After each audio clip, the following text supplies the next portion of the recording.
do not get defined by other people's opinions or other people's advice. Like, it's nice to hear from other people how they have done things in motherhood, but I think that we really need to step into that trusting where we know how to take care of our babies.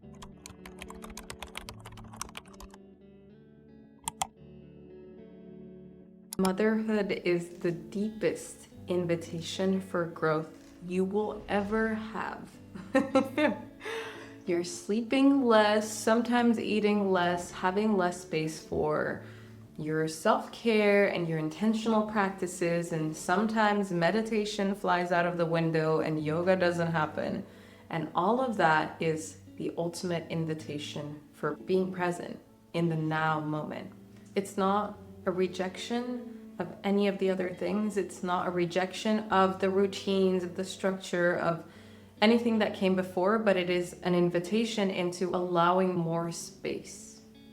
For me, the newborn stage was difficult. Our baby was born, as they are, without a circadian rhythm. Her nights were her days were her nights. We were doing a lot of things and not understanding fully how to actually shift into parenting and do it in the most easeful way possible. Whenever we look online, we see a bunch of things that we're supposed to do, and there's pumping and breastfeeding and this and all of that, and like healing and focusing on healing and being present, and then learning how to master and manage being with new life and allowing that to be, and also still wanting to move forward in life, and like this little bit of friction between what we know and what we don't know. And what we don't know is this new layer wanting to happen. We don't exactly know how to step into that. I feel like once we let go of everything that we thought was the right way and everything that we've learned through social media and all of these different platforms and all the advice that, obviously shows up, and especially in the world of motherhood, I think that there's so much floating around and so many people giving advice and telling you how to do things. And the reality is, no one fucking knows how you should raise your baby. No one knows what your baby is like. No one knows like what kind of advice to give you, because in reality, we all have no clue about each other as kids. We don't have a single idea. Who does have a clue about our kids is us. And I think that stepping into that intuition and really trusting your intuition, regardless of whether you have done this before or not. Hello, honey. Are you brushing into mommy's boobies? Is the path forward, and you should trust all of the inclinations that you have. If you're like, okay, I wanna pump, you should pump. If you wanna breastfeed, you wanna breastfeed. If something is not happening and things are not working in the way that you wanted to, then that is also okay. So letting your intuition come forward and teach you something about who you want to be as a mama and who you're gonna be as parents, and collectively, like as a unit, deciding all the things that you're gonna do not get defined by other people's opinions or other people's advice. Like, it's nice to hear from other people how they have done things in motherhood, but I think that we really need to step into that trusting where we know how to take care of our babies. We know how to take care of ourselves. We know how to heal. Our body was made to give birth. We were made to give birth. We were made to have babies. All of this is innate knowledge. So allowing that to be the truth is really helping you step into this new level of motherhood where you're not questioning yourself anymore or researching on the internet 24/7. Like, obviously, when you get to the stage where there's like baby-led weaning and stuff, it's good to have a bit of a Google addiction sometimes when you're like, how to cut these shapes of food, or if you want to know more about parenting and different ways to parent, obviously there's an invitation there to seek guidance, because before we would have a village and there'd be elders and they would hand down their knowledge to us, and currently we generally maybe don't have that. At least that was not the case for us. So we get to source other information from these books and searches and everything, but I think that the center of it all, and the thing that will allow you to grow most rapidly into this new level of motherhood, is to really trust in your knowing, to no longer reject that, and to actually allow for that to be the deepest truth there is. So yes, motherhood is a big initiation into growth and all levels of growth, and everything that comes up is going to feel big and insurmountable and like something that can I do this, and you're gonna question yourself. But those are natural stages, and I think that those are emotions that just come up that we're able to allow to fall away. Let them be there and let them show you what it is that you need to know, and then allow them to not be anymore. Allow growth to be the narrative. And that means to me, like, whenever I get frustrated, I take a moment to breathe. Whenever I am triggered, I ask myself, oh, what is happening here? Not identify with this emotion, allow this emotion to really come through me instead of be me.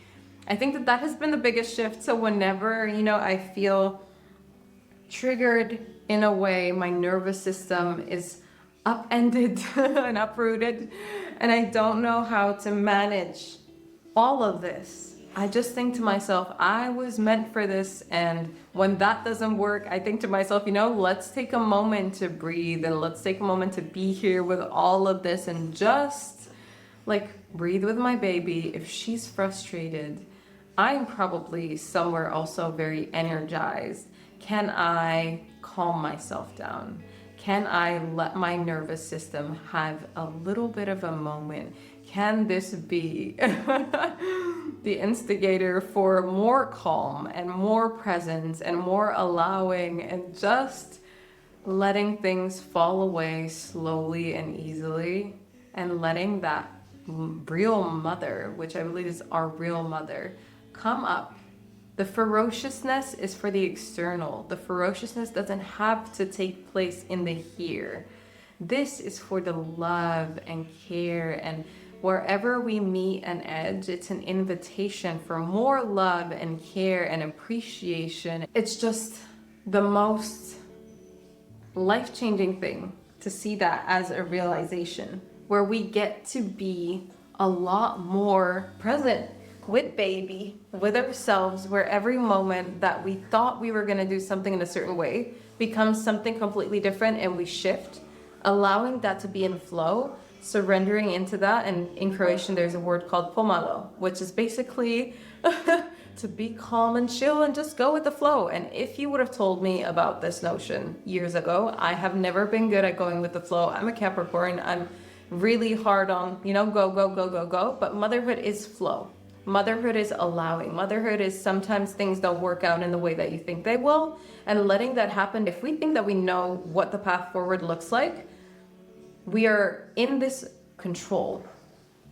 And I think that when we release that control, we get to step into everything that it is that we really can experience. It's like when we have a manifestation, and the manifestation is super specific, that manifestation can be in resistance to what actually wants to happen, which might be bigger than the thing that we're asking for. So allowing there to be space for things to change and shift and happen is maybe what is supposed to happen, and the bigness that wants to happen in that moment. So whenever things are not working out, especially if I'm thinking, there are some resistances that sometimes come up for me when I need to get work done, or I want to get work done. And I'm like, okay, look, I wanted to get all this work done this morning, and, things are not working out in the way that I want. And then I'm like, oh, this is an invitation. This is something that wants to change and shift. Is it? Yes. You can also be here. Yes. Look. And when I do that, when I shift my narrative from, oh, this is like the worst thing that could possibly happen to me, and this is all just not working out in the way that I want to, and that effort, and I let go of that, and I'm like, actually, this is exactly how it's supposed to be. I'm not even going to resist this. I'm letting this be, let go, and just let things flow as they should, instead of really trying to control over everything. And when I release control and I step into, okay, I want to do this thing, can I find space and time for that? If the answer is no, okay, then it wants to be moved to a later time. If I can, then it's an amazing invitation to actually deepen into this. And how we stay consistent in the state of flow is that we don't move the thing from the agenda completely. We just redirect where on the agenda it is pinpoint. So that means sometimes if baby doesn't want to nap for a long time, or she's not napping at all and she wants attention 24/7 all day, every day, that is what is supposed to happen for now. Maybe there is a space that you can find when she falls asleep, an hour where you can do the thing that you initially wanted to do and be really hyper, like, focused in that time. Really channel the deepest alpha brainwaves that you can in order to really channel that, highly focused span of time that is now not your entire day anymore, but it's these short periods of time in which we have a deep focus, spaciousness, allowing the thing that we still wanted to happen, but no longer being in the resistance of the other thing that also wanted to happen. So finding a place where they can coexist. Yes. Yes, I know, baby. Oh, you're just a baby. Yes. And I think that is our deepest growth edge. The place where we let things be, but not letting it be take away from the things that we actually want to do. So we find a space to co-create with what wants to be and what it is that we desire, and where they can both exist. Is it true? Are you agreeing?